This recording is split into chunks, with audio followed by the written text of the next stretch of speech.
à tous. Merci d'être venu ici plutôt qu'à Flutter, du coup. Parce que globalement, bon, il y a une techno, voilà, toute nouvelle techno, on ne sait pas trop ce que ça va donner. Il y a une techno qui est quand même vachement utilisée et dont on va avoir un retour pratique. Donc j'espère que vous allez ressortir avec des informations un peu utiles sur cette technologie. Normalement, j'ai fait tout pour, on verra. Alors, dans cette présentation, il y aura peu de code source au final, parce que du coup, c'est un projet qui s'est terminé, enfin qui n'est pas terminé, mais moi j'avais terminé ma mission fin de l'année dernière. Donc, d'une, je n'ai pas les sources. De deux, il y a du code sensible, donc je n'ai pas le droit de le montrer. Par contre, on va voir tous les principes d'architecture, toutes les solutions, tous les problèmes qu'on a rencontrés, les solutions qu'on a mis en place. Et je peux recoder à la demande n'importe quel bout de l'archi si vous en avez envie. Donc, ce que je préférerais faire, c'est je vais vous présenter les archis, etc. S'il y a des choses qui vous semblent utiles ou que vous avez envie de pouvoir utiliser, je le recode et je vous le mets sur un GitHub. Voilà. Alors, on va commencer globalement par un avertissement. Globalement, le retour que je vais faire, c'est mon retour personnel sur Xamarin Forms. Je n'ai pas de prétention de pouvoir dire quoi que ce soit d'objectif dessus. C'est la manière dont je l'ai utilisé. Il y a sûrement des meilleures façons de faire ce qu'on a essayé de mettre en place ou d'autres façons d'architecturer. Enfin bref, voilà, c'est chacun. Moi, je pense avoir fait un truc pas trop mal, mais comme tout le monde, je pense. Donc après, voilà. Et vous allez voir que j'ai un peu de frustration contre Xamarin, surtout Xamarin Forms. Et c'est surtout dû à mes grandes attentes par rapport à Xamarin Forms. Donc voilà, j'aime bien cette techno en vrai, mais il y a des choses qui ont du mal à passer. Alors, on va commencer par un petit historique, parce que juger une techno, c'est sympa, mais on fait des choix techniques quand on développe une technologie comme Xamarin en fonction de ce qui se passe dans l'histoire au moment où on prend ses décisions. Et je trouve ça sympa de remettre un peu les choses dans leur contexte. Donc, globalement, Xamarin, avant, au tout départ, on est en 2007, et on a les premiers smartphones qui arrivent. En 2007, là, à l'époque, moi j'ai eu un HTC Dream, et globalement, personne ne savait comment développer une appli sur un smartphone. Il y avait toute la partie tactile où on ne savait pas ce qu'on faisait. Tous les usages, on n'avait aucune idée de comment ça allait être utilisé. On a fait des tonnes d'applications. Voilà, il y a eu du coup à boire et à manger dans tout ce qui s'est fait. Donc globalement, les débuts un peu compliqués, quoi. Et en 2011, du coup, il y a Xamarin qui annonce sa sortie.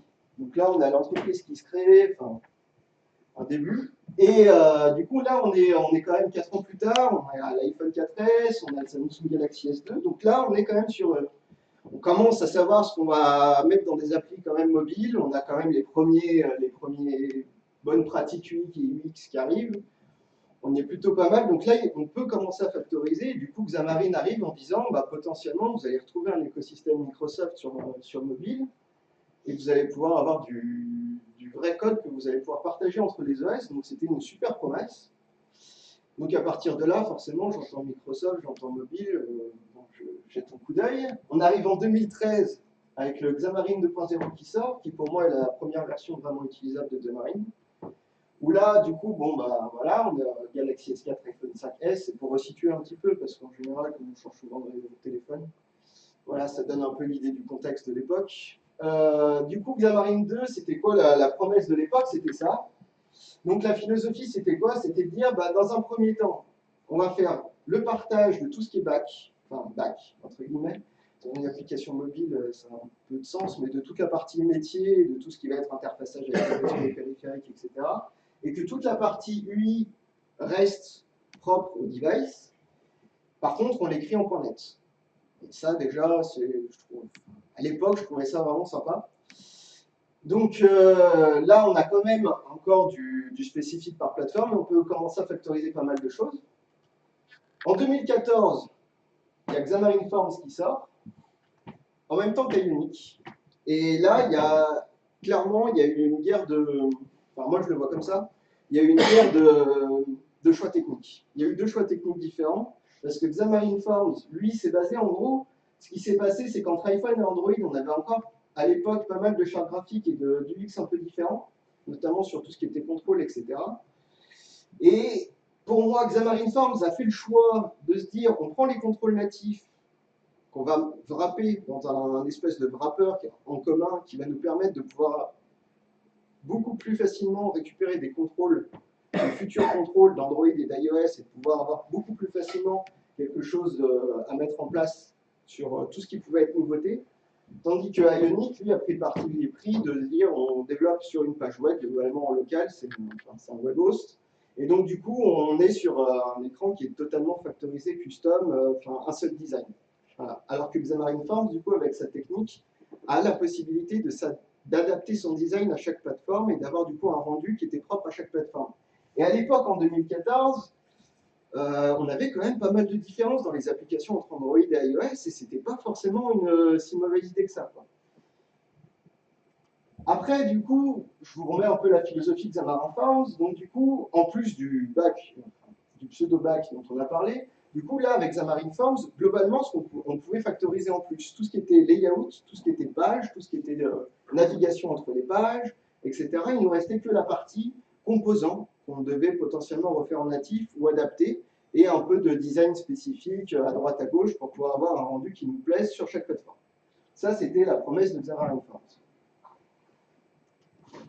En 2016, on a l'acquisition par Microsoft.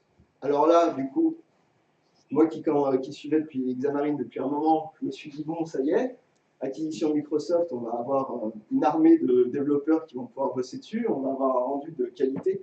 Enfin, Microsoft, en termes d'interface graphique, j'ai commencé, c'était Windows Forms et pas en TMA, vous voyez ce que je veux dire. Et après, il y a eu WPF, donc j'ai suivi WPF. Après, j'ai eu Silverlight, j'ai suivi Silverlight. Et donc, du coup, en tête, moi, je garde toujours la qualité la qualité de développement que j'avais sous WPF ou Silverlight, où vraiment, c'était un plaisir de coder pour moi sur ces plateformes-là. Et là, du coup, Xamarin Forms, on reprend les mêmes technos, on a du XAML, on a du C#. Donc, je me dis, bon, là, avec l'acquisition Microsoft, je vais retrouver le même environnement, la même façon de travailler, et du coup, la hype est à fond. 2018, on arrive à .NET Standard 2. Donc là, ce qui se passe, c'est qu'avant, la manière de partager le code entre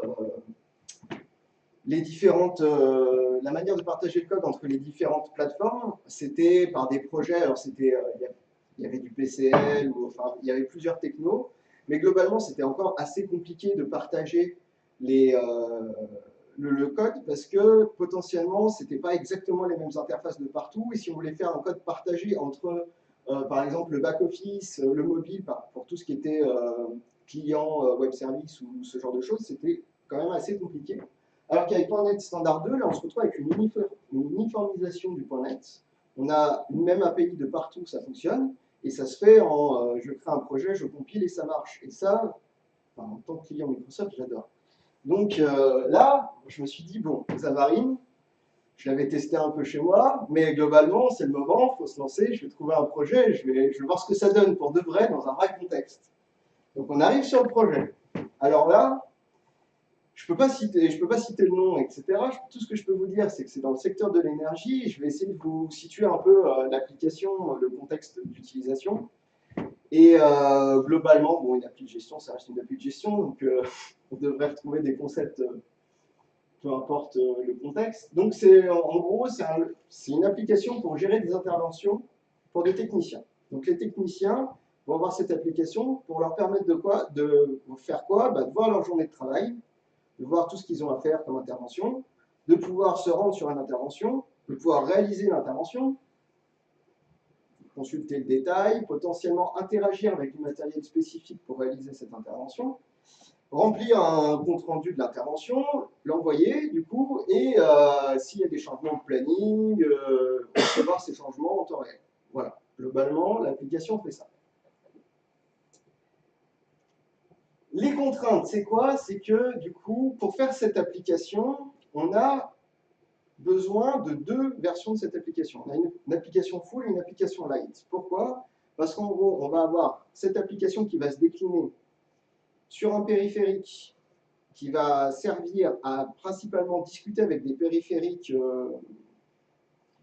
propriétaires de cette société pour pouvoir faire du paramétrage lors des interventions, donc avec du code sensible. Et un autre périphérique, plus du coup le téléphone, qui va lui servir à faire GPS et aller se rendre sur les lieux des interventions. Mais les deux partagent énormément de points communs, notamment sur lister les interventions, voir les détails, etc., etc. Il y a énormément de points communs, donc c'est ce que j'ai mis par fonctionnalité commune. Et donc on a une application light qui est plus à destination des mobiles, où on n'a du coup pas toute la partie réalisation d'intervention, on a détail, liste et se rendre quelque part. Et de l'autre côté, une application du coup sur tablette qui elle est beaucoup plus verrouillée et qui va avoir du coup toute la panoplie applicative au global. En contrainte, on a quoi? Du coup, on a déjà, on est en méthodologie agile, qui n'est pas trop une contrainte au final, mais c'est bon de le préciser. Le but, alors oui, parce que du coup, cette application, donc enfin, ces deux applications, qui n'en sont qu'une seule, globalement, elles viennent remplacer un parc de 5 applications existantes. Donc on avait 5 applications pour faire à peu près ce qui va être fait dans la nouvelle, qu'on va remplacer, qui étaient des applications qui étaient aussi faites sur Xamarin, et qui discutaient avec des bacs différents, des back-office différents pour faire tout ça, et du coup il y a une refonte du back-office en même temps. Donc on a un back-office qui va totalement changer et qui va unifier tous les autres back-office, et du coup un front qui va totalement changer et unifier tous les fronts. Moi comme ça, on part sur de bonnes bases. On doit gérer 4 types de devices, donc on a deux formats de tablettes, 2 formats de mobile, et potentiellement, donc 2 formats de mobile, on en a un sous Android, et potentiellement un Mac qui arriverait, un iPhone. Mais c'est pas sûr, au stade où on commence le développement, et potentiellement du Biode au niveau du mobile, mais c'est pas sûr non plus. Donc voilà.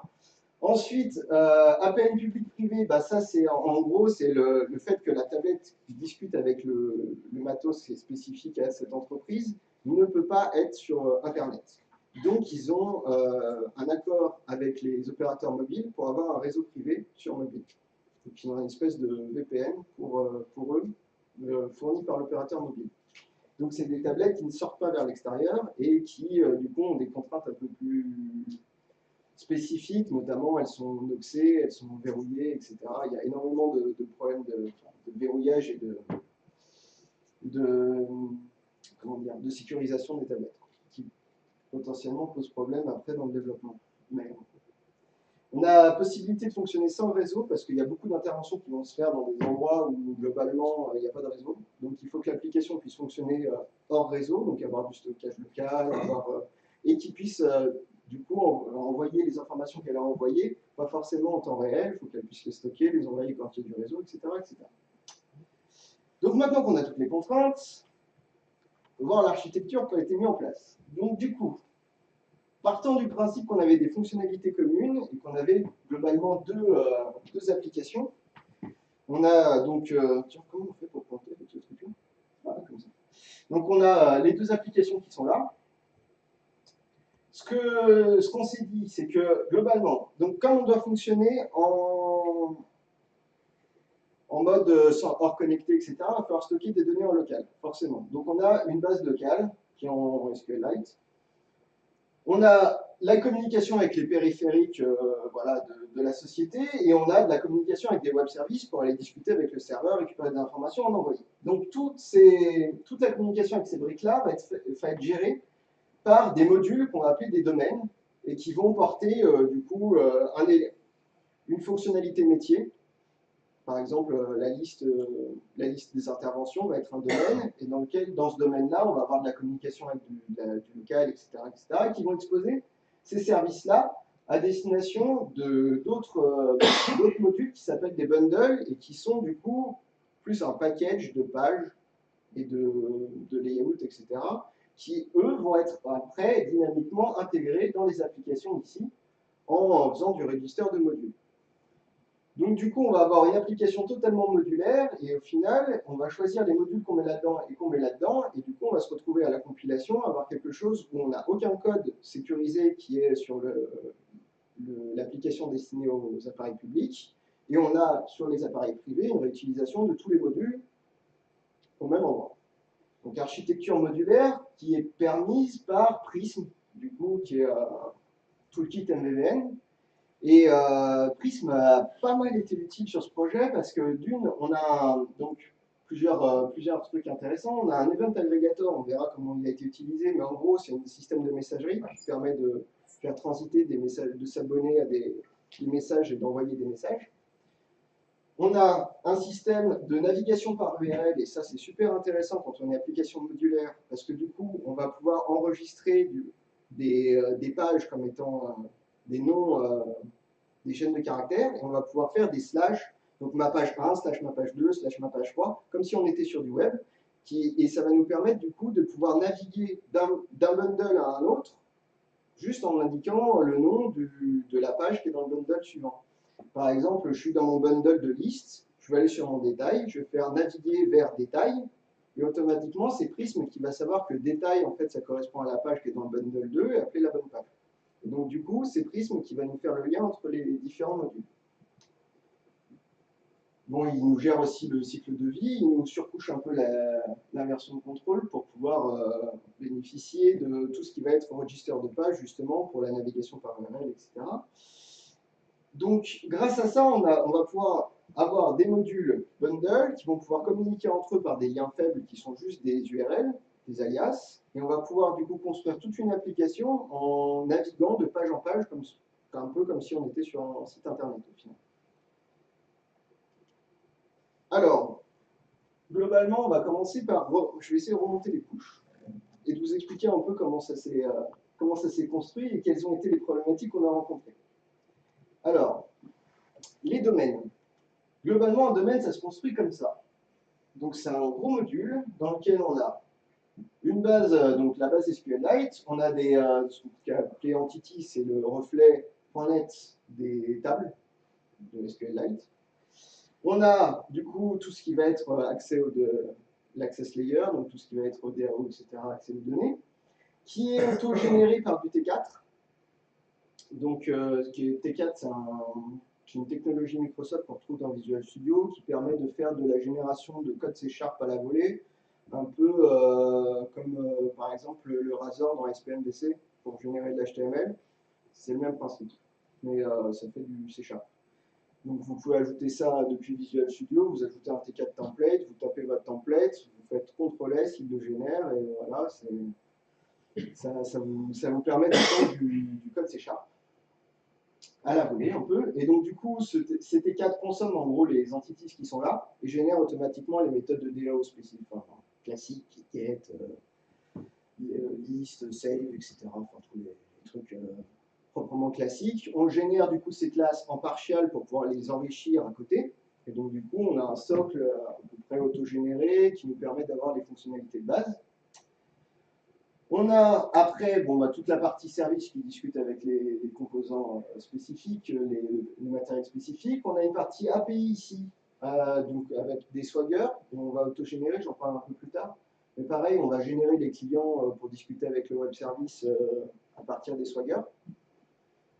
Et par-dessus ça, du coup, on a ce qu'on appelle des managers, donc qui sont la brique qui va être exposée au bundle. Donc, du coup, une brique pour pouvoir lister, par exemple, lister les interventions. Bah, cette brique-là va peut-être voir en fonction du réseau si elle passe par là ou par là, etc. Avoir cette intelligence-là de se dire comment on va récupérer, par exemple, les interventions, ou permettre de pouvoir les préload au chargement de l'application, par exemple. Bah, ici, on va exposer une méthode de préload qui va aller taper les API ici, qui va ensuite les enregistrer là, etc. etc. Donc, c'est toute la partie métier de l'application qui est là-dedans, globalement. Pareil, si on veut pouvoir faire une opération sur un des appareils spécifiques, on va passer par là et on va pouvoir transformer les instructions qui sont demandées par la page en instructions pour le périphérique.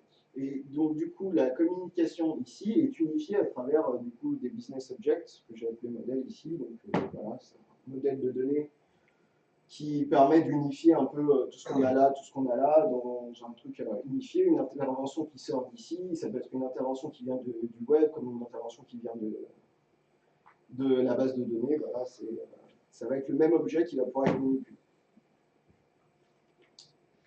Alors, déjà, quand on a ces domaines qui discutent avec des bases de données, on est en méthode agile. Donc, ce qui va se passer, c'est globalement, au fur et à mesure qu'on va intégrer des fonctionnalités, on va avoir des mouvements dans notre base de données.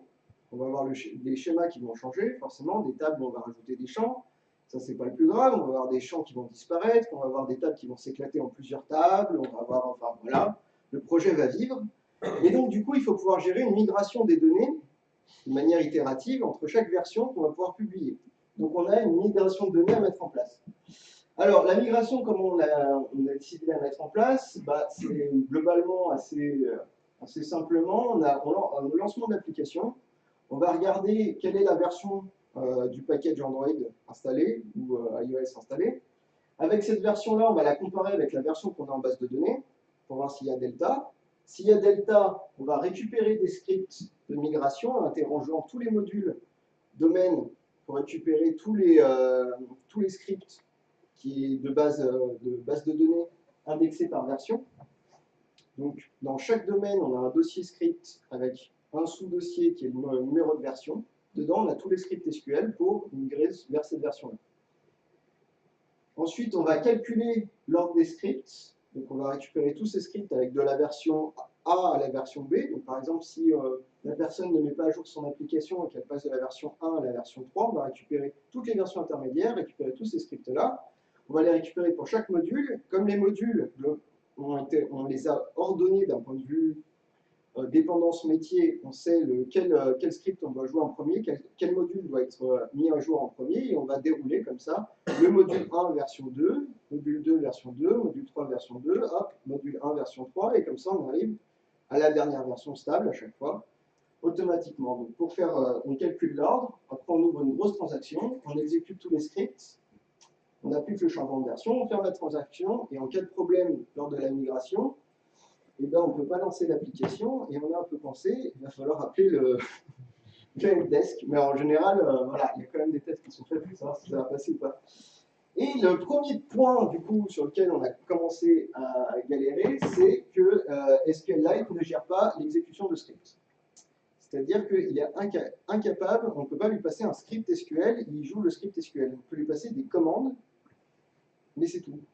Donc c'est commande par commande. Donc il a fallu qu'on développe un système pour prendre le script SQL, supprimer les commentaires du script, le découper par point virgule, récupérer chaque commande unitairement et les jouer une à une. Donc déjà là, ça a commencé les problématiques de cet ordre-là, mais là pour le coup, Xamarin n'y est pour rien. C'est SQLite, et encore, s'il n'y avait que ça, parce qu'il ne gère pas non plus la suppression de colonnes, il faut le savoir. Il ne gère pas non plus l'alter sur une colonne, vous ne pouvez pas changer le nom d'une colonne non plus. Vous ne pouvez pas changer le nom d'une table non plus. C'est light. Donc la migration, au final, se limite souvent à je prends mes données de la table existante, je les mets dans une table temporaire, je supprime la table existante, je recrée une nouvelle table, je réimporte les données de la table temporaire dans la nouvelle table et je supprime la table temporaire.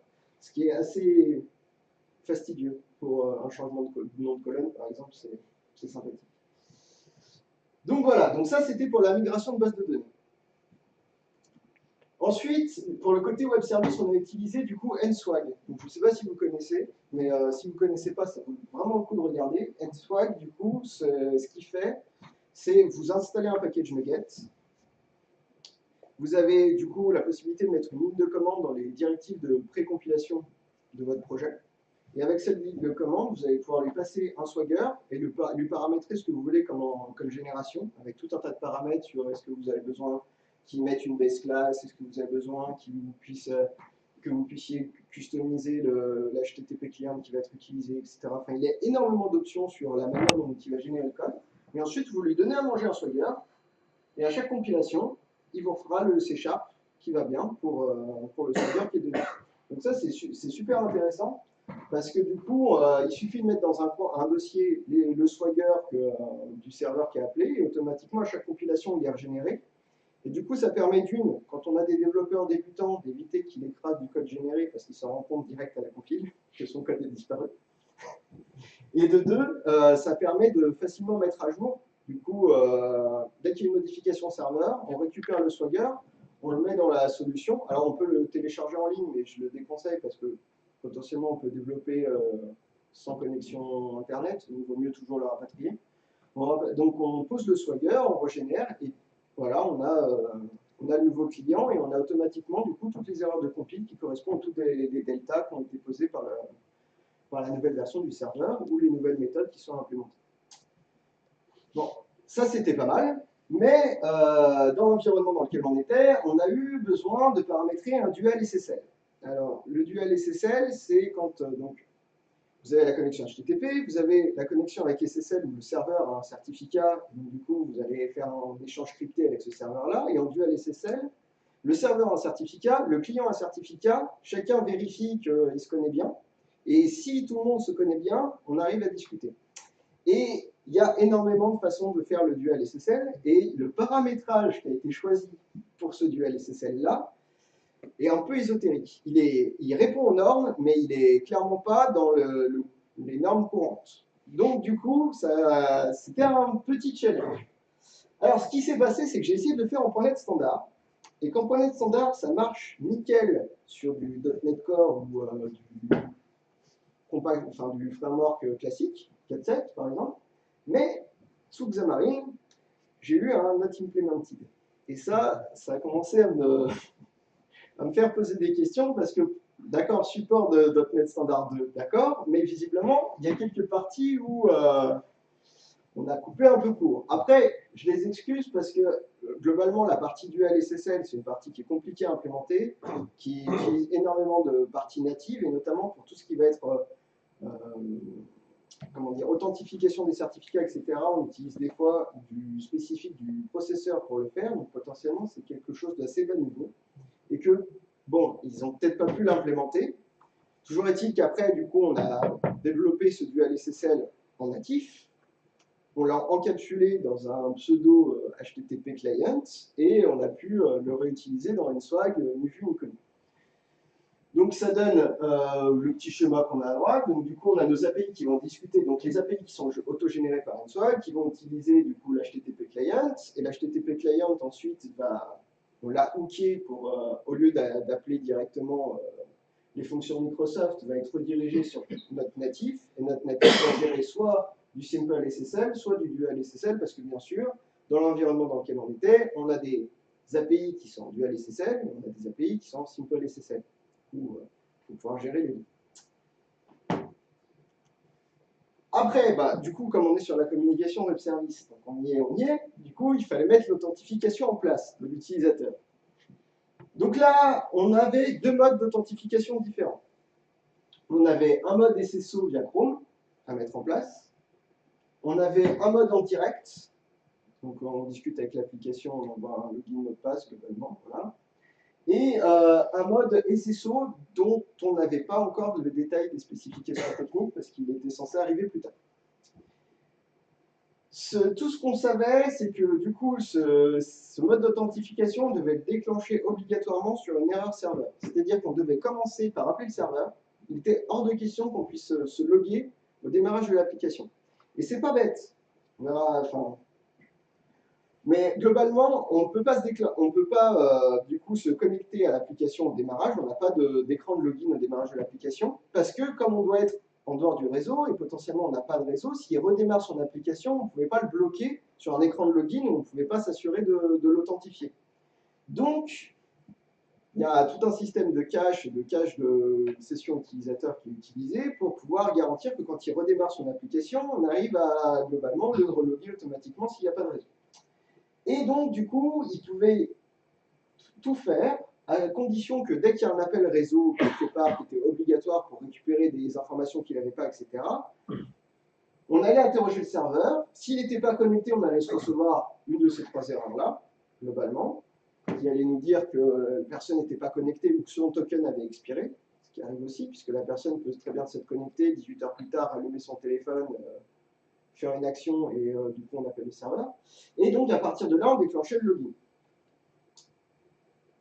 Du coup, comment ça s'est passé? Concrètement, on en a profité pour le mettre tout en bas. En fait, là, comme on avait hooké l'HTTP client pour mettre le dual SSL ou le simple SSL, on s'est dit, maintenant, quand on en est, on va prendre du coup tous les flux réseaux qui vont transiter, forcément, on les aura par là.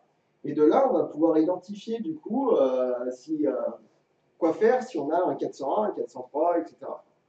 Donc du coup, tous les appels passent par le même HTTP client custom, et on a du coup ce système-là qui va être mis en place en cas d'erreur de la personne n'est pas authentifiée. Donc qu'est-ce qui se passe? On a du coup l'HTTP client custom qui reçoit l'erreur, va faire une demande de token du coup. Comme on avait plusieurs modes d'authentification indirecte et un par Chrome, on passe par une login activity, donc c'est carrément une activité Android qui est totalement séparée de l'application principale, qui va s'ouvrir, qui va du coup, en fonction du mode qui a été paramétré à la compilation, soit ouvrir une fenêtre de login pour faire le direct, soit gérer l'appel à Chrome pour le SSO qui passe par Chrome. Donc cette activité s'ouvre. Si c'est le SSO qui passe par Chrome, il va ouvrir Chrome. Alors, on ouvre Chrome en tant qu'application externe via un intent, du coup. Pourquoi? Parce qu'on aurait pu choisir d'embarquer Chrome directement dans l'application. Mais ce qui se passe, c'est que le SSO, du coup, il gère un cookie. Et ce cookie, du coup, il est embarqué dans Chrome. Et du coup, en utilisant l'application Chrome, ça permet à toutes les applications de l'écosystème de la tablette ou du téléphone de partager ce cookie. Et donc, si on se log une fois le matin sur une des applications, toutes les autres vont pouvoir bénéficier du cookie SSO et de ne pas te redemander le login mot de passe à chaque fois. Donc, c'est pour ça qu'on va passer par la vraie application Chrome. Donc, on appelle la vraie application Chrome via intent.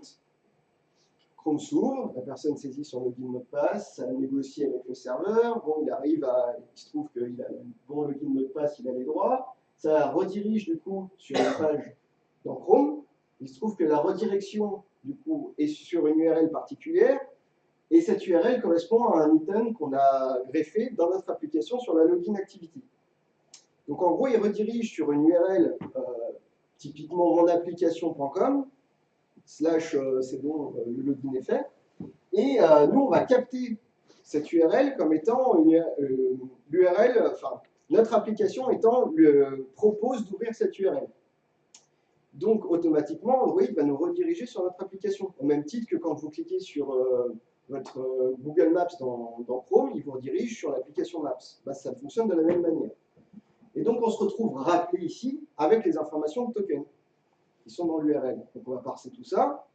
On va pouvoir faire une demande de création de token applicatif avec ça, parce que pour l'instant, on a fait la demande SSO, où globalement, l'utilisateur il est connecté au parc informatique de la société, mais après, il faut pouvoir le connecter à l'application spécifique qu'on veut utiliser. Donc, il y a une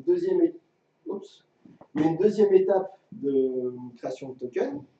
Une fois qu'on a tout ça, on va pouvoir faire une redirection sur notre activity principale en lui donnant toutes ces infos-là et reprendre ici comme si de rien n'était. C'est-à-dire qu'ici, on est parti en mode async await, en gros. Là, on est parti. Il s'est passé des choses. On avait une task en pause. L'application s'est mise en pause. On a fait tout ça. Et quand on revient, du coup, il suffit d'alimenter la tâche qui était en async, enfin en await, et on relance tout en gardant le contexte dans lequel on était. Et ni vu ni connu, l'application reprend son cours. Donc voilà. Donc ça, c'était la partie authentification.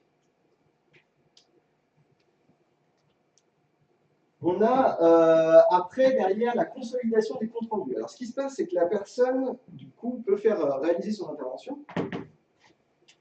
Et quand elle réalise son intervention, elle peut renseigner tout un tas de choses qu'elle fait lors de cette intervention, avec des commentaires, des sélections. Elle peut lancer des traitements, on va loguer tous ces traitements. Enfin voilà, on agrège énormément de données de compte rendu.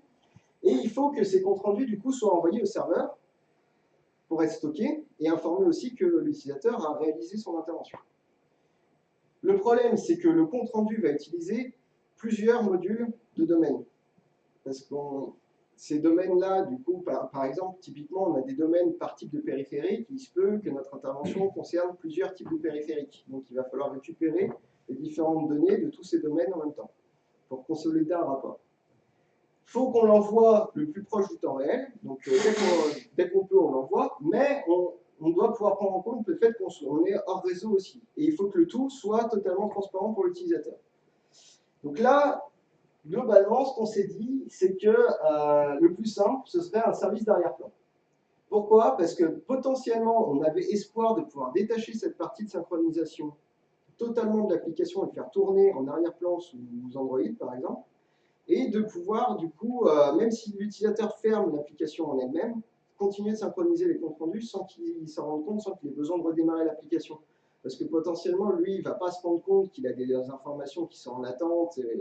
Et on a tous eu le problème des comptes rendus qui restent bloqués dans l'application parce que l'utilisateur n'a pas redémarré son application pour synchroniser. Donc le but, c'était d'arriver à le faire, même application fermée. Donc on voulait mettre ça dans un service d'arrière-plan pour pas qu'il en ait à se préoccuper de quoi que ce soit. Et que ce service d'arrière-plan, du coup, on puisse appeler du coup, cette demande de synchronisation de compte rendu, soit quand la personne clique sur j'ai fini mon compte rendu, soit quand on retrouve du réseau, soit régulièrement, parce qu'il se peut qu'on ait une erreur sur le serveur, ou le serveur soit indisponible, il y a une mise à jour, enfin quoi que ce soit, donc on va retenter régulièrement quand même, voir si on ne peut pas renvoyer nos comptes rendus à tout hasard. Puis des fois, on a du réseau, mais on n'a pas vraiment du réseau, donc c'est aussi bien de retester de temps en temps régulièrement pour voir si on arrive à les envoyer. Donc comment ça se passe? On a une étape de je recherche si j'ai des comptes rendus à envoyer ou pas. Donc on va rechercher ça dans la base. Ensuite, on va créer des comptes rendus. On va agréger toutes les données qu'on a dans tous les différents modules qu'on a utilisés pour réaliser l'intervention. On va les agréger. Ensuite, on va tenter de l'envoyer au serveur. Et quoi qu'il arrive, on va mettre à jour le fait qu'on ait réussi ou pas à l'envoyer et stocker tout ça quelque part pour historisation. Alors, la création de compte rendu personnalisé joue un peu sur cette étape-là. Donc, du coup, le compte rendu, on va le consolider. Comment ça se passe? On va récupérer, du coup, le compte rendu de manière générale dans la base de données. Donc, c'est un domaine de compte rendu qui va gérer ça. Ensuite, il va construire, du coup, toute une arborescence d'objets compte rendu complet. Donc, qui contient toutes les données qui vont être transmises au serveur. Du coup, c'est un compte rendu cible. Il va le créer avec d'abord que les informations dont il dispose générales. Donc on a les informations générales qui vont être mises dans le compte rendu cible.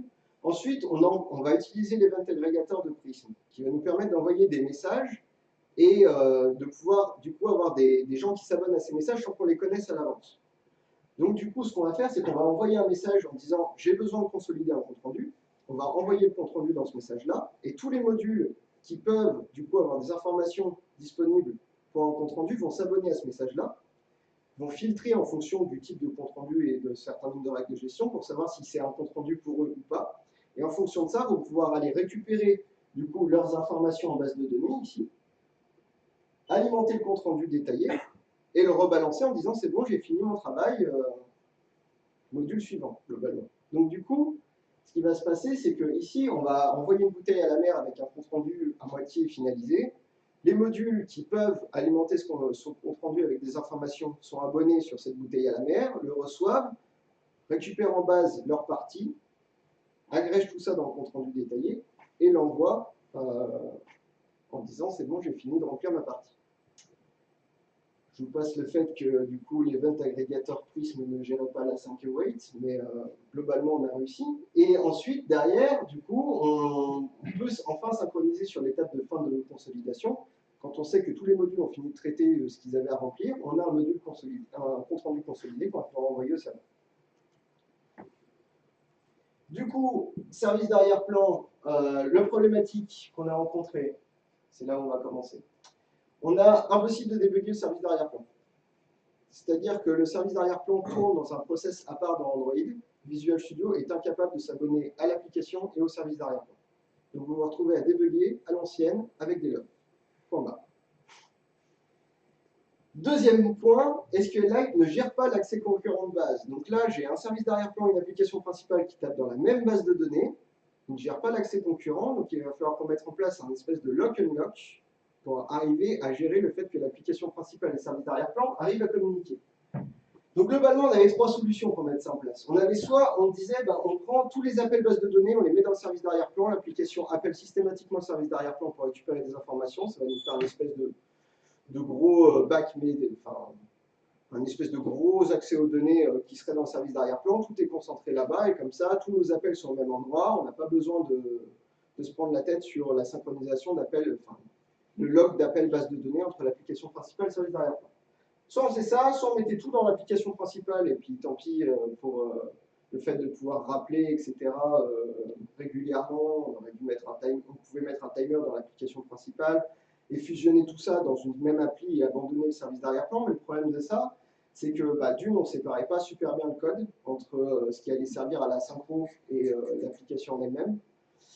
Du coup, ça plaisait pas trop. Et de deux, mettre le timer, etc., on ne trouvait pas ça super pratique. Donc on s'est dit, tant pis, on va essayer.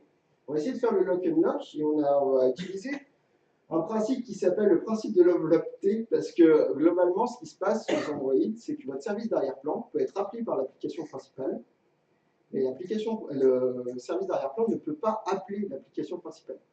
Il ne peut pas être émettrice de messages.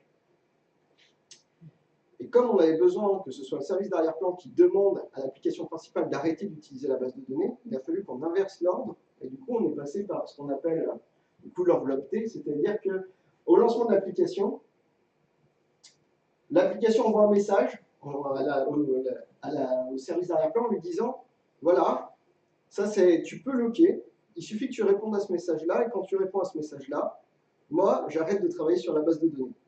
Donc du coup, le service d'arrière-plan garde cette enveloppe réponse de côté, et quand il a besoin, il répondra en disant, c'est bon, vas-y, lock. Donc c'est ce qui se passe là, donc voilà, il attend un peu, à un moment donné, il se dit, ah tiens, il faut que je lock la base, parce que je vais l'utiliser. Donc il utilise cette réponse à l'application du coup va locker la base de données, va lui envoyer un message en lui disant, écoute, c'est bon, j'ai locké, maintenant tu me diras quand je déloque. Du coup, le service d'arrière-plan fait son traitement, arrive le moment où il a besoin de déloquer, donc il va répondre en lui disant, c'est bon, déloque, donc il déloque. Et l'application après lui renvoie, écoute, la prochaine fois que tu as envie de loquer, réponds-moi par ce message-là, et hop, ça boucle, ainsi de suite. Et au final, ça marchait pas trop mal, à part quand l'application est mise en pause par Android. Parce que quand l'application est mise en pause par Android, elle est globalement supprimée de la mémoire, à un moment donné ou à un autre, on repart de zéro, et pour savoir dans quel état on était, parce qu'on peut être coupé au milieu d'ici, retrouver si on était en lock unlock, au final, c'est pas une partie de plaisir. Donc voilà, solution mitigée. Ça paraissait une bonne idée, mais ça ne répond pas forcément à tout. Donc là, on va pouvoir passer au bundle. Il faut que j'accélère vraiment. Alors, les bundles. Donc, on a utilisé ce qu'on appelle, pour faire les pages, l'atomic design. Donc, l'atomic design, c'est un principe où, globalement, on va découper le design en petits atomes, où là, vous avez du coup des couleurs, des fontes. Vous les assemblez pour faire des composants. Donc, là, vous avez des boutons, par exemple. Ces boutons, vous les utilisez, boutons, textbox, etc., vous les utilisez pour avoir des vignettes ou par exemple, une intervention, à quoi ça ressemble, il y a un nom, il y a un machin, voilà, un espèce de pseudo-formulaire. Et après, vous agencez ça dans des templates et vous avez des pages. Et ça permet un truc super que, franchement, j'ai adoré utiliser sur ce projet, c'est que le designer, du coup, a les mêmes atomes et les mêmes molécules que le technique, et que du coup, il ne peut pas se permettre, par exemple, de prendre son écran, d'avoir du coup la place, la surface de votre application, et de réduire les marges, par exemple, de la groupbox pour faire rentrer ces trucs, ou de réduire la taille de la police explicitement sur ce bouton-là, parce que ça ne rentrait pas, que ça faisait moche. Il est obligé d'utiliser les atomes tels qu'ils sont définis, et donc du coup, de votre côté, vous avez exactement les mêmes atomes d'un point de vue technique, et vous assemblez toujours de la même manière. Et donc, vous pouvez facilement discuter avec votre designer. Et quand il a besoin, du coup, de réduire sa police, il est obligé de venir vous voir pour vous créer un nouvel atome. Et du coup, on peut discuter. Et on n'a pas, du coup, des à peu près design où il faut adapter et on ne sait pas comment on adapte. Et du coup, cette technique, franchement, j'ai adoré l'utiliser sur ce projet. Donc, si vous avez l'occasion, renseignez-vous, elle est super. Alors, les bundles, ce qui s'est passé, c'est que la première fois qu'on a lancé l'application, il nous a fallu 8 secondes pour la démarrer. Parce que Xamarin Forms charge dynamiquement toutes les pages et inspecte toutes les DLL par réflexion, et ça lui prend une plombe. Donc du coup, premier démarrage, 8 secondes. Donc là, on s'est dit, ok, il y a une astuce qu'on peut utiliser, c'est l'AOT, donc le mode compilation, où on enlève le just-in-time, on passe en full compile, où là, bon, ça met plusieurs minutes de compile, mais on gagne en temps d'exécution. Bon, l'application passe de 50 MB à 300, mais au moins, on a quelque chose qui est rapide. Donc, on a mis ça en place. Donc là, on est en contexte d'entreprise, on peut se permettre de déployer une application à 300 mails. Franchement, c'est pas dramatique. Au moins, ça tournait. Et bon, bah, pour l'instant, ça fonctionnait pas mal.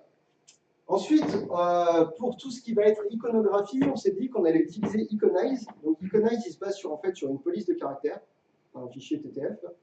Et du coup, ça va nous permettre d'avoir toute l'iconographie qui va être réalisée par le designer. On l'a dans une police de caractères. On va pouvoir l'utiliser avec des alias de noms, du coup, dans notre application avec le plugin Iconize. Et du coup, on va pouvoir avoir toute cette partie d'imagerie, entre guillemets, en vectoriel, parce que la fonte est vectorielle. Ça prend peu de place en mémoire, au final. On n'a pas tous ces ennuis d'images qui sont chargées en mémoire. Et on a quand même la possibilité de mettre des couleurs. Ça va bien pour le flat design, vous ne mettez pas des gradients dans une fonte, mais globalement, ça fait le taf et c'est ultra rapide. Les polices de caractères pour le design, c'est encore ce qu'il y a de mieux. Et du coup, Iconize, globalement, rien à redire. Franchement, on l'a intégré super facilement. On a créé notre module avec notre propre police super facilement. Et après, du coup, notre designer nous posait la nouvelle police. On intégrait les nouvelles fontes et on était directement utilisable partout dans l'application. Après, ce qui s'est passé, c'est que comme on avait une tablette, un téléphone, il a fallu qu'on gère plusieurs résolutions et plusieurs orientations d'écran. Et qu'on n'avait pas forcément le même design en fonction de si on était sur un téléphone ou une tablette, si on était en paysage ou en portrait.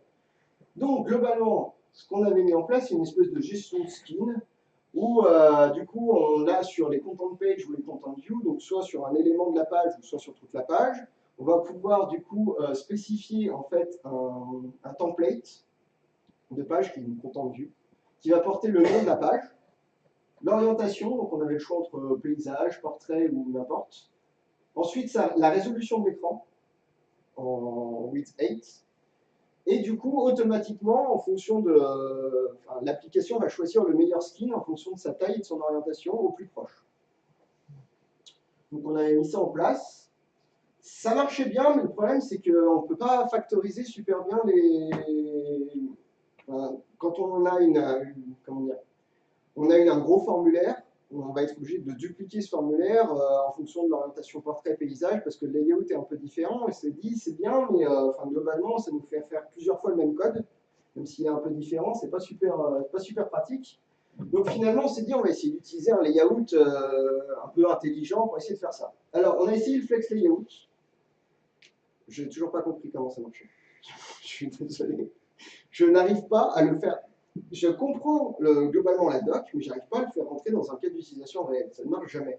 Je ne sais pas comment je me débrouille, je ne dois pas avoir le cerveau câblé pour, mais j'y arrive pas.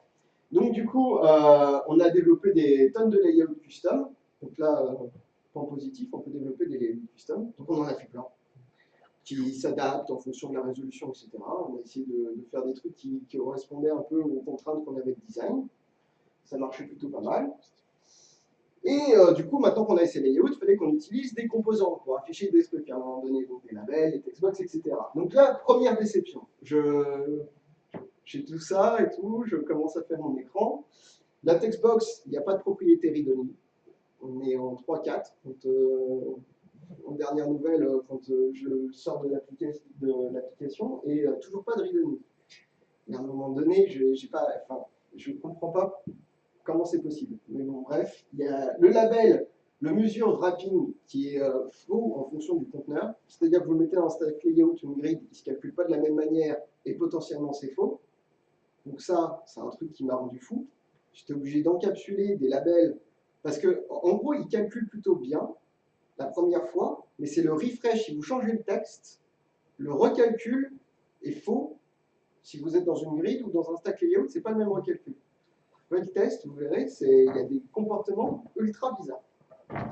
La mesure italique qui est fausse parce que du coup, il ne prend pas en compte le fait que c'est italique et que ça tronque. Du coup, on est obligé de feinter comme on peut pour réussir à faire quelque chose. Merci. Et ça, je pense que c'est Android de ce qu'on avait regardé, c'est Android qui ne fait pas sa mesure correctement et Xamarin qui subit le fait que Android est mal fait de ce point de vue-là. Il faut rendre à César ce qu'il y a à César, Android aussi mal fait. Le bouton, pas de notion de template, ça c'est horrible. C'est-à-dire que moi j'étais habitué à WPF Silverlight, vous pouvez paramétrer, les templétiser tous les composants. Là, il n'y a que dalle. Donc voilà, on a été obligé de recoder un nombre incalculable de boutons juste pour le fun, quoi, parce qu'on ne pouvait pas templatéiser. Donc il y a un manque de paramétrage, ça c'est clair. L'ordre des attributs, il y a des composants où suivant l'ordre dans lequel on les met dans le XAML, ça ne réagit pas de la même manière. Et là clairement, ça commençait à défier toute logique. Globalement, il ne s'attache pas correctement au value change, il ne calcule pas de la bonne manière sur certains points. Alors, ça arrivait rarement, mais ça m'est arrivé 3-4 fois au cours de l'application en un an, quoi, globalement, et quand ça arrive, c'est compliqué à trouver de pourquoi, du comment, qu'est-ce qui se passe. Ensuite, on a couleur personnalisée, style, parce que oui, bon, bah, du coup, on n'a pas ce qu'il faut, on va pouvoir faire des composants custom, c'est pas dramatique. Donc on fait des composants custom, et donc je pars sur le switch, je me dis, bon, bah voilà, le switch, c'est le truc où on peut toggle on-off, c'est super cool.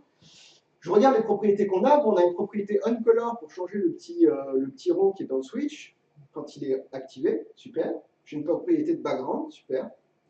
Je n'ai pas de propriété off-color. Designer m'a mis une couleur qui n'est pas la couleur standard d'Android. Je me dis super, donc je fais quoi? Donc je regarde, on peut peut-être passer par un effect, c'est un espèce de petit truc qu'on insère du coup dans notre composant, et ça nous permet d'accéder au composant natif directement et de pouvoir écrire du coup un peu de custom sur ce composant natif pour faire quelque chose. Donc je me suis dit, c'est super, c'est simple d'utilisation, on code un bout de l'effect, donc on déclare l'effect dans le standard, on code son application dans Android et on dit comment ça se comporte pour aller tweaker le composant Android. Super. Ça m'a donné un truc pareil, et là-dedans, ça, c'est ce qui m'a rendu le plus fou. Là, on a un add luminosité à moins 25, parce que le composant natif Android a une opacité à 75%, et que impossible de trouver comment modifier cette opacité par le code behind. Impossible. J'ai cherché de partout, j'ai passé des heures. Au final, j'ai essayé du coup de tricher sur la couleur en jouant sur la luminosité pour compenser l'effet d'opacité. Et bon, bah, ça donne quelque chose, mais c'est franchement, non, j'ai honte. Clairement, quand je fais des trucs pareils, j'ai honte. Le designer. Alors, le designer, on va en parler. Le designer, je cherche encore. C'est-à-dire que LivePlayer, j'ai testé. LivePlayer, c'est super pour un POC. Mais ça ne gère pas les DLL. C'est-à-dire que si vous avez des pages ou des composants qui sont dans une autre DLL que votre application principale, LivePlayer ne marchera pas. Point final. Alors, heureusement, il y en a un qui s'appelle LiveXAML, qui nous a sauvé la vie sur le projet. Alors, franchement, si vous avez l'occasion, prenez-le. Ça coûte 200 $, je crois, la licence à vie. Franchement, ça nous a sauvé dans le sens où vous mettez LiveXAML, c'est un nugget, vous l'installez dans votre application. Vous avez la possibilité de le désactiver pour passer en prod, comme ça vous n'avez pas de problème. Et il se connecte, du coup, vous avez votre Visual Studio qui se connecte à votre application qui est du coup déployée sur votre tablette ou dans votre émulateur. Et dès que vous faites un changement dans votre XAML, il se répercute automatiquement dans l'application. Et ça, c'est ce que j'attendais depuis le départ dans Designer Xamarin Forms. Donc il y en a un qui l'a fait, bon, il se trouve que c'est pas Xamarin, mais autant faut l'utiliser. Franchement, utilisez-le, ça sauve la vie. Alors, on a l'interpréteur et le compilateur XAML, parce que oui, à partir de là, bon, il s'est trouvé que bon, on a bricolé 2-3 composants et on a eu le malheur de faire une propriété attachée qui s'appelait corner radius. Et que en 3.4 est arrivé le corner radius sur un composant et qu'il a été impossible pour le compilateur de comprendre que c'était deux choses différentes. Namespace ou pas, c'était en dur, il passait corner radius avec le corner radius Xamarin, impossible de lui faire comprendre. On a été obligé de renommer notre corner radius pour pouvoir recompiler. On a appelé corner radius fixe, du coup. Voilà. Le clean obligatoire, alors ça, c'est le premier truc qui m'a choqué sur Xamarin. Vous prenez votre application, vous faites F5, vous avez une chance sur deux que ça ne se lance pas. Si ça ne se lance pas, vous devez clean, vous avez une chance sur deux pour que les fichiers soient loqués. Si les fichiers sont loqués, il faut fermer Visual Studio, rouvrir Visual Studio, reclean. Il y a un moment donné, je pouvais passer 10 minutes juste pour compiler l'application qui compilait il y a 10 minutes plus tôt, juste parce qu'à un moment donné, dans le F5, je ne sais pas ce qu'ils ont fait, ils se sont plantés, ils ont bloqué un fichier et c'est fini. Vous n'avez plus qu'à redémarrer Visual Studio. Et vous cleanez, et vous cleanez, et vous cleanez, mais tout le temps, tout le temps, tout le temps. Et il y a un moment donné, c'est une perte de temps, mais incommensurable. Le style par défaut, alors ça c'est magnifique. Le style par défaut, ce qui se passe, c'est que vous avez des composants, vous pouvez leur affecter des styles. Vous avez un style par défaut, comme sous WPF, comme sur Silverlight. Jusque-là, pas de problème. Vous pouvez appliquer des styles sur des bindings. Vous mettez un binding par exemple sur enable, disable, vous appliquez un style différent. Jusque-là, pas de problème. Sauf que quand il enlève l'application du style, par exemple disable sur l'application enable, il ne reset pas forcément toutes les propriétés. Ça nous est arrivé plus d'une fois que du coup, ils ne remettent pas les propriétés du style par défaut, mais les propriétés par défaut du composant lui-même, pas de notre style par défaut. Et pour corriger ça, il faut systématiquement dire style égale style par défaut dans tous vos composants pour que ça fonctionne, parce que le style implicite fonctionne différemment du style explicite. Et on a eu des tonnes de problèmes à cause de ça. Bon, une fois qu'on le sait, on le met. Globalement, ça marche. Mais il faut le savoir, le style par défaut implicite, il se passe des choses super bizarres. Alors j'espère qu'ils ont corrigé depuis en 3.6, parce qu'ils apportent quand même pas mal de corrections. Donc potentiellement c'est corrigé. Mais ça nous a bien cassé les pieds pendant tout le dev, ça. Alors, quand il y a un moment donné, vous arrivez forcément à un stade où vous allez devoir truquer un peu Xamarin. Vous arrivez du coup avec les objets Xamarin, notamment je pense aux bindings, etc. Vous arrivez sur les bindings et là vous vous rendez compte que la moitié de ce framework est écrit en internal sealed. Vous ne pouvez pas hériter. Et vous ne pouvez pas du coup utiliser certaines classes publiquement à l'extérieur de Xamarin. Donc pour l'enrichir, c'est d'une complexité sans nom. Pour l'enrichir, il y a des passages où on verra un peu plus tard, mais on a été obligé de passer par de la réflexion pour aller taper sur des propriétés qu'on savait qui existaient parce qu'on ne pouvait pas les avoir parce que la classe était internale et qu'on n'avait pas du coup le droit d'accéder à la description de la classe. Donc ça, moi, pour un truc open source, je n'ai pas compris. Je me pose encore des questions, pourquoi internal sealed? Si un jour je tombe sur quelqu'un qui travaille sur Xamarin Form, il faudrait qu'il me réponde. Alors on a eu besoin aussi d'un toast de notification. Donc du coup, un petit toast pour afficher comme quoi le compte rendu est envoyé, ce genre de choses, le truc qui apparaît et qui disparaît automatiquement sur l'écran.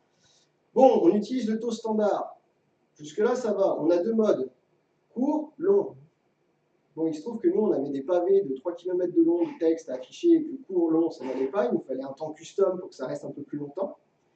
Donc, impossible, il fallait en recoder un, déjà de base, pour faire ça. Et en plus, on a besoin d'un style qui colle un peu à notre design, et que le toast de base, c'est un truc noir avec un écran, enfin un texte blanc, quoi.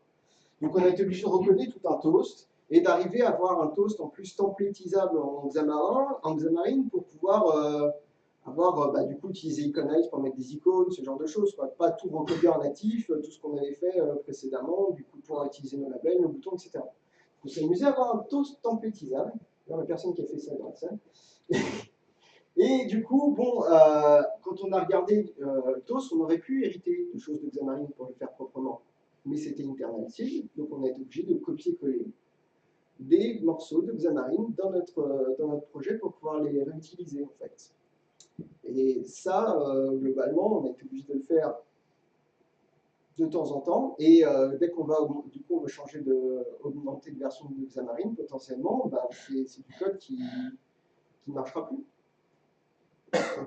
Et du coup, ça nous force à toujours regarder qu'est-ce qui se passe dans Xamarin à chaque nouvelle version pour corriger tout ce qu'on a pu copier-coller. Alors bon, on le met dans un endroit, on sait que voilà, tout ça c'est notre custom Xamarin qu'on est obligé de sortir parce que c'est internal sealed, mais globalement, ça nous rajoute une charge de travail à chaque montée de version.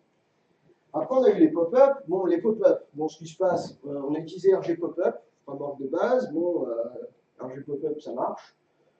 Il y a une version Prism, donc du coup, ça s'intègre parfaitement dans les navigations par URL. Donc, vous pouvez faire ma page / pop-up, hop, ça vous ouvre une pop-up, nickel, fonctionne super bien. Vous pouvez mettre point d'interrogation, vous passez des paramètres, vous avez des paramètres qui passent à la pop-up, ça marche, nickel. Rien à redire, fonctionne super bien. Par contre, le can close n'était pas awaitable. Et alors, ça ne paraît rien. Mais le problème, c'est que comme on a mis en place une mécanique de lock unlock, de base de données, entre le thread d'arrière-plan et l'application principale de tout à l'heure, du coup, tous nos appels au DAL sont en async await. Du coup, au can close, si on doit aller vérifier quelque chose dans la base de données pour savoir si on a le droit de fermer cette pop-up ou pas, On ne pouvait pas. Donc on a été obligé de recoder toute une partie pour avoir un awaitable sur le can close. Voilà. Le système de passage de paramètres, alors ça c'est Prism. Du coup, pour les pop-up, on va en parler un peu plus en détail. Prism fonctionne comme ça, c'est-à-dire que vous avez votre view model, vous implémentez une interface et du coup, vous pouvez récupérer des paramètres de navigation au moment où vous rentrez dedans et au moment où vous partez. Vous pouvez passer du coup des paramètres à la page qui sera appelée derrière. Et du coup, c'est comme ça que vous passez des paramètres de page en page. C'est bien, mais alors quand vous utilisez une pop-up au milieu d'un système du coup avec des if, je fais ça, là j'appelle une pop-up, suivant le choix de l'utilisateur, je vais faire ça ou ça ou ça, et vous avez besoin du coup d'avoir quelque chose qui soit contextualisé, là vous me tirez une balle, globalement. Parce qu'à chaque fois que vous allez appeler une pop-up, vous sortez de votre contexte, vous fermez la page, vous arrivez ici, vous récupérez des paramètres, la pop-up hop dit ah j'ai mis tel retour, vous arrivez sur l'autre page, du coup sur votre page précédente, vous rentrez là-dedans avec le retour de votre pop-up, il faut savoir où vous en étiez, il faut savoir du coup qu'est-ce que vous allez faire par la suite, donc c'est énormément dans le calcul. On se croirait un peu dans le format web où chaque fois que vous avez à l'époque d'ASP MVC, quand vous aviez des workflows un peu compliqués et que vous n'aviez pas de pop-up à afficher à l'utilisateur, vous faisiez des allers-retours serveurs, retrouver le contexte de là où vous en étiez était compliqué. Donc ce qu'on a développé, c'est un petit... il y a du code. Un petit truc qui s'appelle Show with Result, où en gros, ce qui se passe, c'est que du coup, ce truc-là va faire appel à la navigation de Prism, mais va passer par une tâche, du coup, sur laquelle on va pouvoir faire de la sync await. Cette tâche va porter la valeur de retour de notre pop-up. C'est pour ça qu'il y a un petit T ici et un petit T là. Du coup, on va la mettre dans les paramètres, on va appeler notre pop-up. Du coup, la pop-up va faire des choses et quand elle va remplir du coup cette tâche avec le retour, donc par exemple, la personne a cliqué sur annuler, donc la tâche contiendra annuler, et ben du coup, ça va redéclencher ici le wait et comme ça, on reste synchrone dans les appels de pop-up. Ça nous masque un peu toute cette complexité. On appelle cette méthode, hop, du coup ça va afficher la pop-up, il va faire sa pop-up, il va cliquer sur annuler, hop, on va se retrouver ici, on va pouvoir continuer le process et garder du coup un algo simple. Donc là j'ai mis le code du côté pop-up, donc on voit que du coup quand il reçoit, donc on arrive là à l'apparition de la pop-up, on récupère la tâche, on la stocke. Globalement, quelque part dans la pop-up, on va appeler cette méthode-là qui va du coup fermer la pop-up et donner le résultat pour continuer la tâche. Et globalement, si la personne fait back physique ou quoi que ce soit, on vérifie que si on part et qu'on n'a pas donné de résultat à la tâche, on en donne un par défaut. Donc ça marchait bien, ça marchait plutôt pas mal. Ensuite, on a eu la gestion des erreurs. Donc là, ce qu'on a utilisé pour la gestion des erreurs dans les formulaires, c'est les data annotations. Donc en gros, c'est tout ce qu'on avait dans SPMVC par exemple, c'est les attributs required, max length, etc. qu'on avait sur les view models qu'on pouvait passer en SPMVC. Réutiliser ça semblait pas mal. Donc on a importé data annotation, donc format standard, merci. On a pu les avoir et après, du coup, on a essayé de coder du coup, quelque chose pour pouvoir facilement les utiliser. Donc ce qu'on voulait, c'est arriver à ça. En gros, c'était de pouvoir binder ma valeur dans une textbox, par exemple, et pouvoir binder le fait que je suis en erreur ou pas sur cette propriété avec la même facilité qu'on bindait la valeur, et binder le message d'erreur avec la même facilité. Donc pour ça, on a utilisé des custom binding pour faire ça. Donc on a développé des bindings custom qui globalement vont pouvoir nous permettre de récupérer le message d'erreur associé à la valeur, et de récupérer du coup le statut, si c'est en erreur ou pas, associé à la valeur. Alors, je vous montre un peu globalement le fonctionnement du truc, mais si ça vous intéresse, pareil, je pourrais le recoder, c'est pas un souci. Globalement, on a le validation error conteneur, donc du coup, ça c'est un truc Prism, dans lequel en gros on stocke toutes les erreurs du view model. Donc on a des validation time avec des messages, des types, si c'est un info, un warning ou ce genre de choses. Là on a notre view model, ici, qui hérite de Bindable Bus, c'est la classe par défaut de Prism, qui est une structure avec un InNotify Property Change globalement, et qui a des méthodes de set property pour pouvoir factoriser du coup tout ce qui est set property et envoyer les notifications de changement. Donc ils font ça pour nous, super. Donc du coup ce qu'on a fait, c'est qu'on a surchargé les set property de Prism, On s'est calé dedans, on a fait A, on a créé une méthode validate property qui nous permet dès qu'une propriété est changée, de faire appel à tout ce qui est data annotation pour faire la validation automatique des attributs. On alimente du coup le custom conteneur ici, et on avertit des changements d'erreur quand il y a des changements d'erreur sur ce conteneur-là. Globalement, c'est ce qui se passe ici. Ensuite, on a une binding extension ici, donc c'est un markup, donc c'est le error binding qu'on voyait dans la textbox utilisée, par exemple, qui est ici. Donc là, globalement, en paramètre, on lui passe le chemin vers la valeur. Donc ce qui se passe là-dedans, c'est qu'on va récupérer en fait le chemin, on va le splitter, et on va aller, au lieu de se binder sur la valeur, on va aller se binder sur le view model parent de la valeur. Donc c'est ce qu'on va faire avec ce binding-là. On va se binder sur le view model parent, et on va lui passer en paramètre le nom de la propriété cible. Et donc du coup, lui, il va se binder en gros sur l'erreur conteneur et récupérer du coup les changements d'erreurs qui vont avoir lieu pour cette propriété-là. Et du coup, le binding extension renvoie un binding vers le résultat de ce binding-là. Et grâce à ça, on récupère en temps réel tous les changements qu'on a eu dans le viewModel. Et on a, par exemple, la textbox, le error message va switcher automatiquement parce qu'il est bindé sur le error message qui apparaîtra ici. Donc c'est un poil compliqué. Mais globalement, c'est pas non plus. On a un binding de pivot où globalement ce binding est branché sur le viewModel. Lui, il a de l'intelligence pour aller chercher les erreurs. Et on a un binding simple qui est branché sur les erreurs qu'il trouve à destination de la textbox. Voilà, globalement, c'est ça. Donc j'ai mis un peu de code histoire de. Donc la validate property, c'est comment on fait pour utiliser le validator de SPMVC, du coup dans Xamarin Forms. Bon, du coup, c'est try validate property globalement qui fait le taf pour nous. Et après, du coup, on récupère les erreurs qu'on handle et qu'on set dans l'erreur conteneur. Après, là, j'ai mis la partie comment on récupère le binding. Donc ça, c'est le markup, donc l'extension. Donc par exemple, le error binding qui récupère l'error message. Comment ça marche? Du coup, voilà, le split du message pour récupérer le parent. Du coup, le viewModel.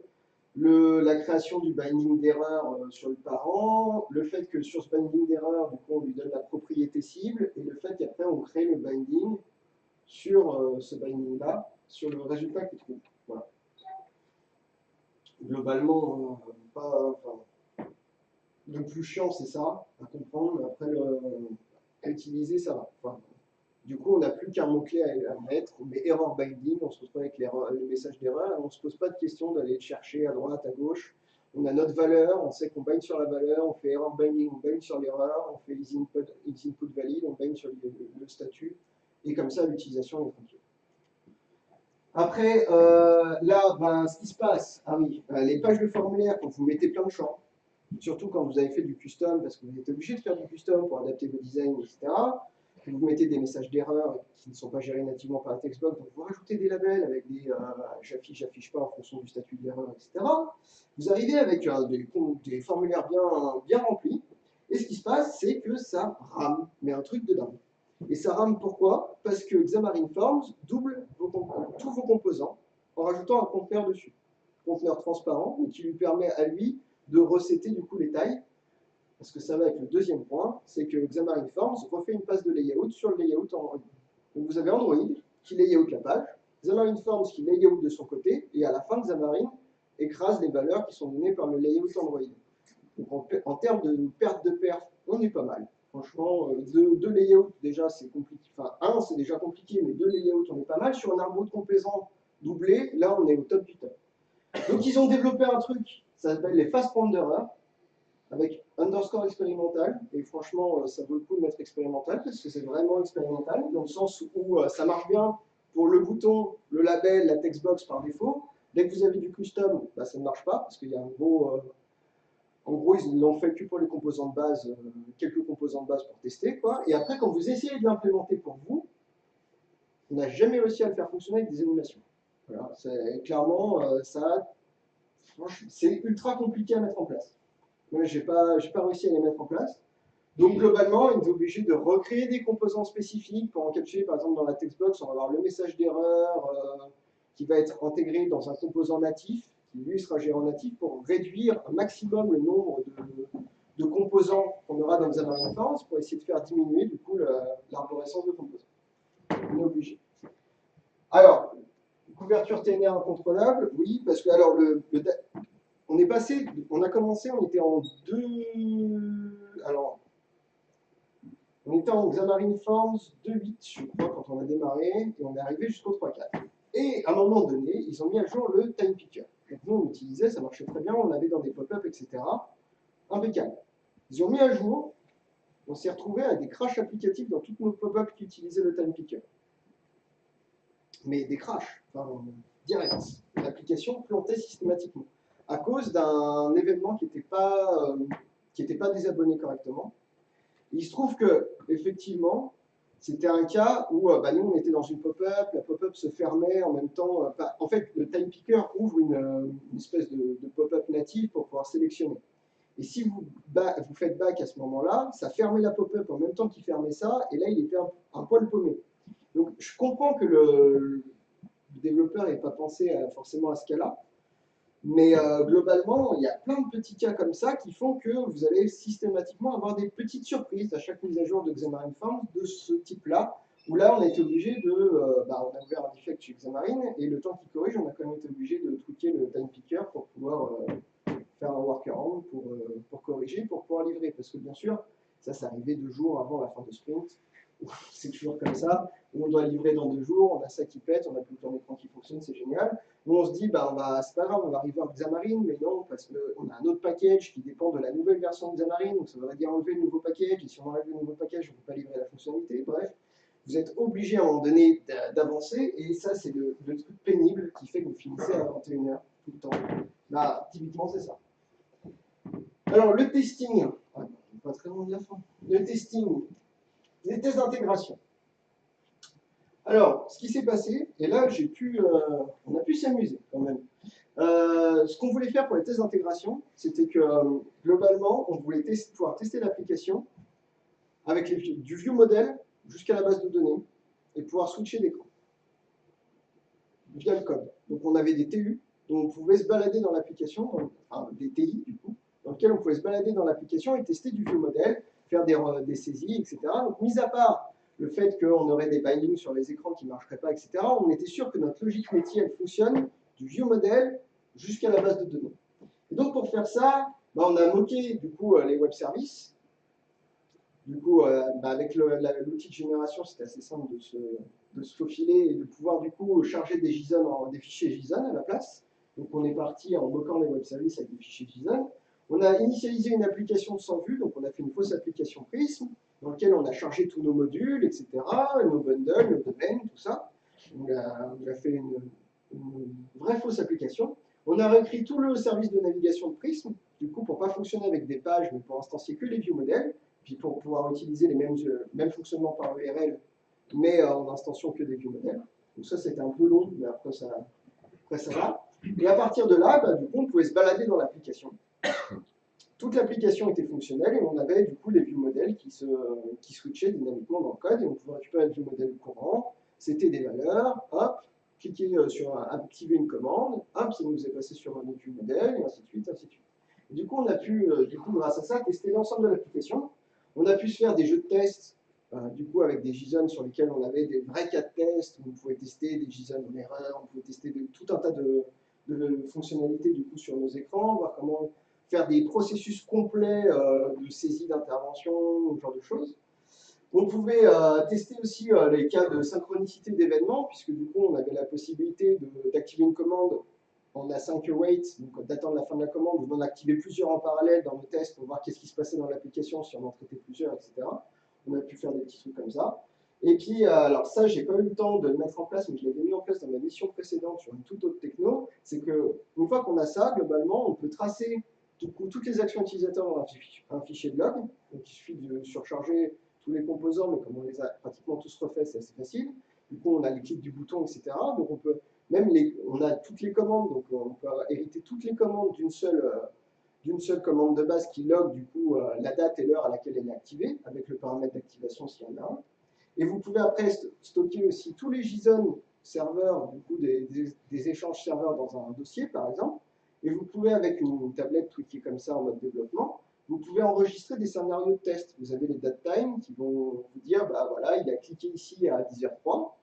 À 10h06, le serveur a répondu tel JSON, et vous pouvez y aller, du coup, vous pouvez avoir un vrai simulateur après dans vos tests, vous pouvez rejouer, du coup, tout ce qui a été fait sur la tablette. Et ça, quand vous avez ça, après, vous filez cette tablette mode dev au testeur, et dès qu'il y a un problème, vous pouvez le rejouer dans un TI, systématiquement. Et donc, du coup, vous pouvez avoir des TNR qui vous couvrent tous les cas qui sont remontés de recette. Voilà, voilà. Donc, en conclusion, Xamarin Forms, mine de rien, l'application, on l'a livrée. On a eu peu de retard sur nos sprints, donc ça marche. Voilà. Par contre, tous les points que j'ai cités, c'est un enfer au jour le jour. C'est un enfer. Entre le fait que vous allez cleaner toutes les 2 minutes, que vous avez l'ordre des trucs qui va varier, que d'un coup, vous allez devoir passer par un effect pour aller corriger un problème natif. Franchement, c'est une épreuve systématique d'utilisation. Et que quand on voit ce qui sort à côté, j'ai un peu peur que Xamarin Forms soit globalement la fausse bonne idée, dans le sens où maintenant, parce que c'était super pratique de pouvoir avoir Xamarin Forms, parce qu'on avait potentiellement le droit à des styles différents en fonction des OS, mais en pratique, nous, on n'a eu qu'un design, par exemple. Que ce soit iOS ou Android, on avait un seul design à implémenter. Et c'est le cas maintenant dans plein d'applications. Il n'y a pas vraiment maintenant d'application où on va avoir un design différent si on est sur iOS ou Android. Et là, je suis dans une autre mission chez un assureur. Son application mobile, c'est la même sur iOS ou Android. C'est le même design. Ils sont pas 10 designs différents. Donc au final, on se retrouve avec une technologie qui peut gérer des designs différents, qui nous oblige à gérer des designs différents parce que le composant natif n'a pas la même tronche entre Android et iOS, donc on est obligé de gérer l'uniformisation nous-mêmes à la main pour avoir le même textbox, par exemple, de deux côtés. Ça se fait pas tout seul. De base, la textbox que vous mettez de base dans votre application, elle aura une tête différente entre iOS et Android, parce que ce ne sera pas le composant par défaut identique des deux côtés. C'est le composant par défaut iOS et le composant par défaut Android. Il y en a un qui a un border et pas l'autre, par exemple. De base, il sera comme ça. Et ensuite, il faut le tweaker si vous voulez l'uniformiser. Il faut lui mettre un border, il faut lui spécifier un border dans Xamarin Forms pour qu'il l'applique des deux côtés. Et donc, vous vous retrouvez à devoir coder énormément de choses pour avoir un design identique des deux côtés, alors que maintenant, vous avez 90% des applications qui ont un design identique. Et ça, je pense que ça va faire un peu mal à Xamarin Forms. Mais comme je disais en introduction, quand ils ont fait ce choix-là, franchement, il n'y avait rien qui pouvait nous dire qu'on allait coder le même design des deux côtés systématiquement. Donc à l'époque où c'est sorti, c'était presque même une bonne idée. Parce qu'il y avait énormément de nouveaux composants qui sortaient et que les refaire de zéro, comme par exemple un certain concurrent qui ont une présentation en cours, ça prend énormément de temps à refaire un composant. Et que tant que vous n'avez pas un parc de composants matures, où vous avez toujours les mêmes et la même façon de les utiliser, refaire de zéro des composants natifs qui bougent sans arrêt, ça prend énormément de temps. Et c'est pas forcément la bonne technique si ça bouge rapidement. Sauf que là, je pense qu'on arrive à un moment où c'est à peu près mature et que globalement, Xamarin Forms, c'est peut-être pas la bonne solution. Sans compter que Microsoft, ces derniers temps, n'a pas super non plus. Ils n'ont pas agrandi l'équipe Xamarin avec énormément de développeurs non plus depuis leur rachat. Et je me demande sincèrement, en fait, si Microsoft s'intéresse encore au front. Parce que quand on regarde, Microsoft, maintenant, ils font de l'Angular principalement, même pour eux, hein, Azure, etc. C'est énormément de web, ils ont investi énormément dans Angular. WPF, faut voir comment ils l'ont traité dans .NET Core, par exemple. Ils nous ont ajouté le support de WPF, il fonctionne que sous Windows, pour un truc qui est cross-platform à la base. Comme .NET Core, il tourne sous Linux, sous Windows ou sous Mac sans problème. Ils nous ont intégré WPF que pour Windows. Je pense que globalement, ils l'ont fait pour que les personnes qui faisaient du WPF puissent utiliser .NET Core, parce que .NET Core est 30 fois plus rapide à peu près que le framework standard, le framework complet. Mais globalement, je ne suis pas sûr je ne vois pas d'investissement conséquent de la part de Microsoft. En même temps, ils ont fait WPF Silverlight, ça leur a pris en R&D, ça leur a coûté une fortune pour que ce soit arrêté, parce que Apple a décidé d'arrêter les plugins, parce que Silverlight est mort comme ça quand même, à la base, j'en verse toujours une larme. Après, derrière, ils ont sorti Windows Phone avec UWP, etc., ça leur a coûté une R&D de dingue pour au final un système qui n'a pas été utilisé, jamais. Enfin, par 2-3 applications vite fait, globalement, ça n'a jamais décollé. Donc je pense qu'à un moment donné, quand on regarde ça, ils ont peut-être un peu marre d'investir dans le front. Et de deux, le front change de plus en plus. Entre une utilisation que vous avez, par exemple, sur une application web, l'utilisation mobile telle qu'elle est arrivée et telle qu'elle est maintenant, vous voyez le nombre, l'évolution de l'UX qu'il y a eu. Vous avez l'arrivée des écrans pliables, par exemple, qui vont arriver, qui vont encore nous chambouler toute l'UX, qui vont nous redemander de redévelopper des choses, il y aura peut-être un framework différent à utiliser, etc. Globalement, du code front, on est d'accord que ça tient quoi, 2-3 ans maximum, un code front. Après, vous pouvez pas, enfin, vous savez que vous ne pourrez pas intégrer les dernières fonctionnalités qui vont avoir lieu, les derniers UX, les derniers usages, etc. Donc je pense que globalement, Microsoft investissait dans le front à l'époque où ils avaient l'OS qui tournait avec, et que maintenant, ils se sont quand même vachement recentrés sur le back, avec Azure, avec .NET Core, etc. Ils sont super bons côté back, mais je pense que le front, ils l'ont un poil abandonné quand même. Et c'est pas forcément plus mal. Et du coup, Google qui commence à monter avec du coup Flutter, etc., qui va du coup proposer un environnement pour développer sur mobile, mais que ce soit Google qui porte les R&D, c'est pas forcément un mal au final. Parce que ça coûte une blinde de développer un framework front, un framework graphique, c'est ce qui coûte le plus cher, et que ce soit la personne qui est en responsabilité de l'ES qui développe le framework graphique, ça me semble pas déconnant sur le principe. Après, à voir, hein, ça reste mon point de vue. Mais je pense que du coup, dans cette bataille, Microsoft a clairement, pour moi, décidé de partir sur le back, de partir Azure à fond, back à fond, là où ils sont très très bons, là où ils peuvent vachement concurrencer Java, qui, avec le rachat d'Oracle, etc., a une place à prendre. Je pense qu'ils jouent cette carte-là plutôt que de jouer la carte du front et de réinvestir encore dans une énième techno qui potentiellement va partir à la poubelle, comme partie de Silverlight et UWP. Quoi. Voilà. Si vous avez des questions, du coup.